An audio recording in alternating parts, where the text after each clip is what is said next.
Hey, good evening. Jessica Carter, the Peaceful Billionaire here. Mission 2 Billions, vlog day 12. So I am super excited. It was such a fun and busy, but also productive week with wedding and birthday celebrations. So today was a little bit of a fluid day. After that, I took some extra quiet time this morning just to have that inner time that I need and kind of revel in. That's my recharge. So I took a little bit of extra time in that space this morning just to really nourish myself to stay in peak performance for the rest of the day and for the rest of the weeks and the upcoming weeks. I am going to be spending some time this weekend, just going back over the plan of everything for the launch, the reverse engineer, and just doing some checks and balances on timelines to make sure that everything is lining up and everything is on track and that nothing's kind of getting overlooked. So I'll be having another look at that, and excited about that. And I have had some other JV partnership meetings this week. So I formed 2 new JV partnerships this week. So that was those are going to be really mutually nourishing and fun. So I look forward to promoting and supporting both of these other incredible entrepreneurs, and I'm excited to have them be sharing my work with their audience as well. So I'm very grateful for that. And let's see, it's been a really fun and busy week, and it just keeps getting better. I'm super excited for the 3-day intensive that's coming up towards the end of June. So the Peaceful Billionaire 3-day live virtual intensive is coming up June 22, 23, 24. Before that, there'll be an opportunity to catch the Neuroscience of Wealth masterclass. That is how to rewire your brain for next level financial success. So those are both coming soon. Both coming super soon in June.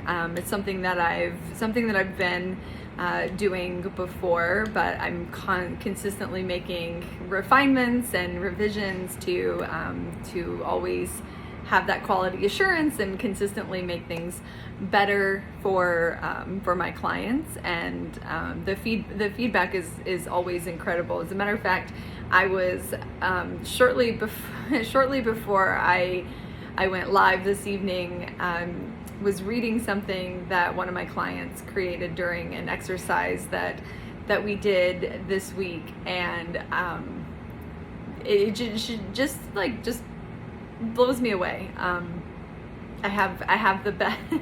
I'm just so blessed because I have the best clients, and it's just so much fun to be part of their growth and bringing their dreams, goals, and desires into their reality, and them knowing that that's inevitable, and seeing it actually come to fruition. And it's just extraordinary.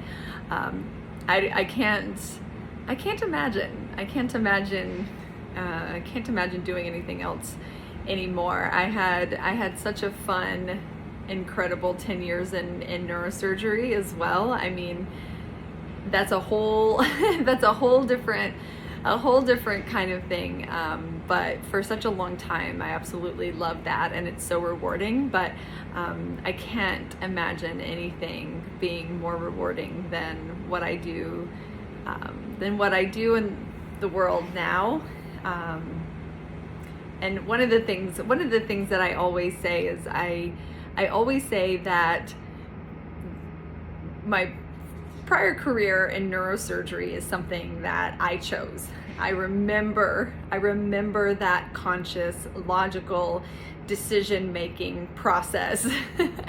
I remember exactly what that was, exactly what that looked like. I could pretty well share it with you verbatim.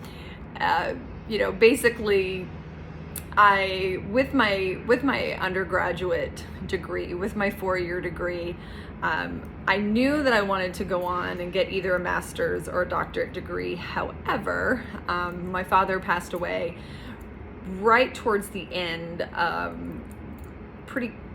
a couple of months, 2 to 3 months before graduation, when I was graduating with my bachelor's. So I did take a little bit of time after that to really get grounded and get my footing again before I decided what I was going to go to grad school for, because I didn't want to waste time or money if it wasn't something that I was passionate about. So I remember that thought process and that thought process back then was, okay, I'm going to go on and further my education, and I want to, what do I enjoy? And what I've always enjoyed is helping people in some capacity. So I'm like, okay, I want to help people, and I want to wake up every day and love what I do. And that was really my whole intention when I was picking that next step and that next level of what I was going to go to grad school for. And so I did a lot of research, and when I came across physician assistant, I decided to go with that. And then when it came time to very early in school, I knew I either wanted to do some sort of surgical subspecialty or emergency medicine. And that's just knowing myself, knowing my personality. I'm someone who's always been very much a busybody, very hands-on. I like to be on the go. I like change. I like things that are new. And so I knew from a personality perspective, those were going to be my best 2 options. And then given the fact that I had that stint of childhood seizures, and when I really started, once I did my surgical rotation, when I got to that part of school, when I got to that clinical part. Anyways, my brain is tired. I apologize. It's been so long ago now.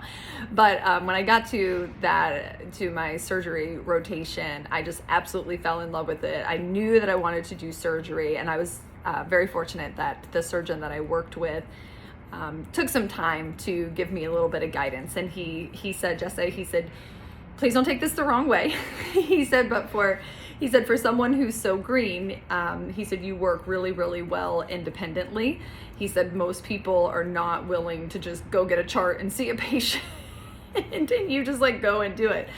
And so he said that's not to say that you're not a team player. He said, but for that reason, I think you're someone who will do really well in one of the subspecialties where the PAs have the most autonomy, which would be neurosurgery, orthopedic surgery, or cardiothoracic surgery. And that was a really easy choice for me, because I had been fascinated with the brain and with the mind since I was a child after a stint of childhood seizures. So that was a pretty easy choice for me. I wasn't super into the idea of the whole cardiothoracic surgery thing, and I definitely was not into ortho. That definitely, joints was definitely not my jam. But I've kind of always been that person who whatever is the best, that's what I was going for. That's what I wanted to achieve. And in the world of medicine, neurosurgery, cardiothoracic surgery, that's kind of, pardon me, considered the upper echelon. So that was definitely somewhat of an ego-driven choice. I'll be fully transparent with that. That was definitely fairly ego-driven choice at the time. And so what I always say is that, that's work that I chose, and then the work that I do now in the world chose me. And it just has couldn't have unfolded and unraveled in a more perfect or beautiful way. So I'll never forget. I'll never forget the first personal professional development event that I went to. It was a T. Harv Eker event. It was the Millionaire Mind Intensive, and I was sitting in the audience, and plain as day, source, the voice, whatever you refer to, to that higher places, it was just this voice, like plain as day. There was no one else around me at the time, and the message that I got was, Jessa, you're supposed to be on that stage. And it was so loud and so crystal clear that I couldn't ignore it. And it was so much so that I was looking around like, who just said that? Who just said that to me? And no one was there. But so it was definitely coming through from a higher place. And I really took that to heart and followed it, and was then guided to how everything else was meant to align and unfold. And so I just continued to trust that, and continue to work on. I mean, what I was focused on those first few years was becoming the highest and best version of myself before I was anywhere close to stepping out and serving others, because it was always my intention to serve others at the absolute highest level. And I knew that in order for me to do that I had to take myself to that place first. So I consistently do that. I consistently take myself further, deeper, wider, higher, because I can only take someone else as far, as deep, as wide, and as high as I'm willing to take myself. So I constantly stretch those boundaries for myself, constantly stretch, what that new quote unquote comfort zone is, because that's the cool thing about comfort zones is, when you're first starting, everything's out of your comfort zone, right? Like anything new feels out of your comfort zone. Anything new has that potential to feel scary. But what happens is when you step outside of your comfort zone, even if you're only stepping out like inches at a time, now what was uncomfortable before now becomes comfortable. So now to stretch out of your comfort zone, you've got to stretch even further, right? And you do things to expand into that, right? And so that becomes comfortable. And then to step out of your comfort zone, you have to stretch even further, right? And so that's really the fun part of the journey and of the expansion that happens. And as I've mentioned before, right, that's my most proud accomplishment, because that's the thing that no one can take away, right? It doesn't matter. It doesn't matter what happens in the economic world, in the financial market, right? No one can take away the knowledge that I've gained, the wisdom that I've gained, the tools that I've gained, the strategies that I've gained, the person that I've become, right? No one can take that away from me. And that only continues to grow and build and expand at a really exponential rate. So again, that's my favorite thing about being in this space, because I take this role very, very seriously, right? Again, I can only take you as far as deep and as wide and as high as I've been willing to take myself. And so I consistently stretch those boundaries and raise that bar, raise that threshold, right? What is the next level? And it's no joke. It's no joke. It's really intense. And when you even when you have a team as an entrepreneur, right, you're still wearing a lot of different hats, especially when you are in a place of growth, right? So if you're really in that transitional it's not so much transitional as it is that just that growth phase where you're scaling and growing. That requires more of you as the leader. And so it doesn't matter how incredible your team is, and my team is incredible, right? And I appreciate them so much, but it still requires more of me to have that growth and scale occur. Both, it requires that both internally and externally for me. So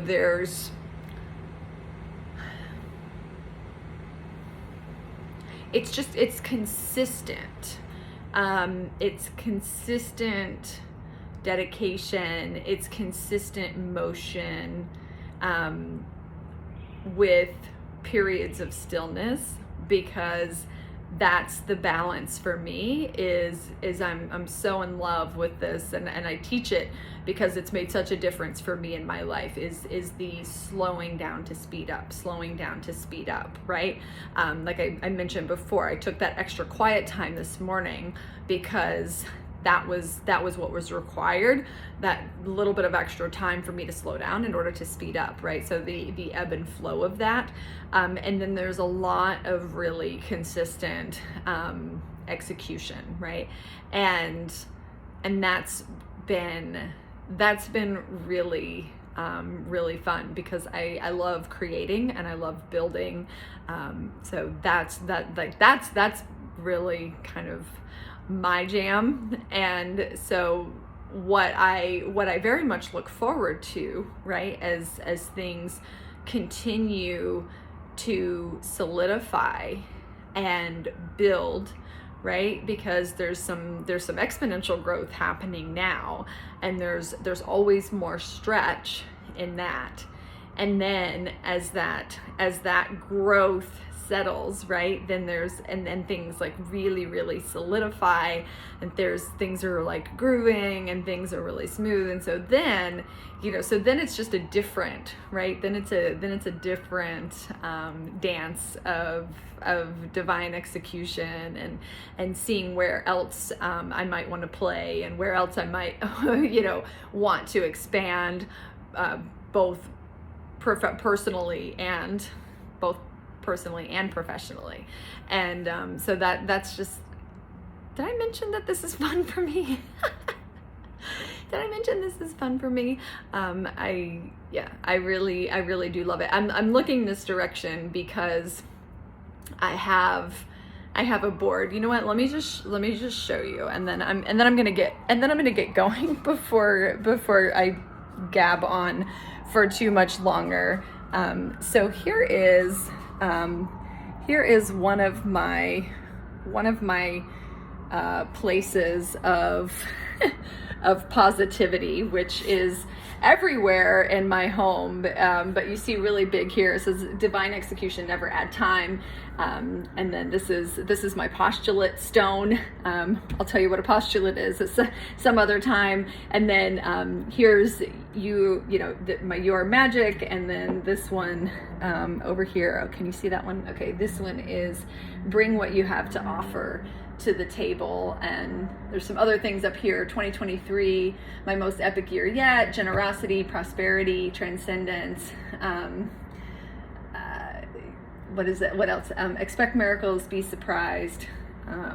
All kinds of good things. And then the message at the bottom.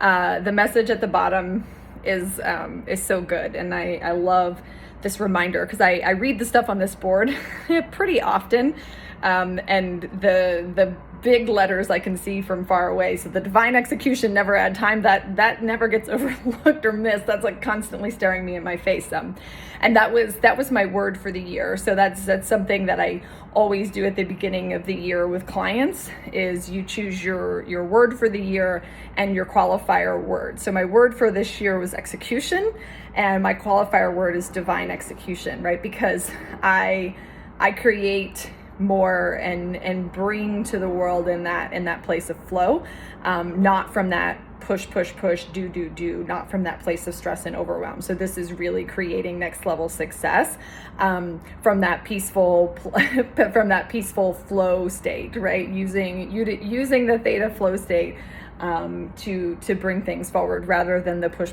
do. But what this says at the bottom and is doubt your doubts, follow your inner compass, make peace with divine timing. Patience is not my best virtue, so that reminder's always required. Move in faith, let your spirit light the way. Connect with people who bring out your wings. How beautiful is that? Connect with people who bring out your wings. Yes, and enjoy the dance of creation. Enjoy the dance of creation. Be free, be fun, be you, be love, be one. Incredible.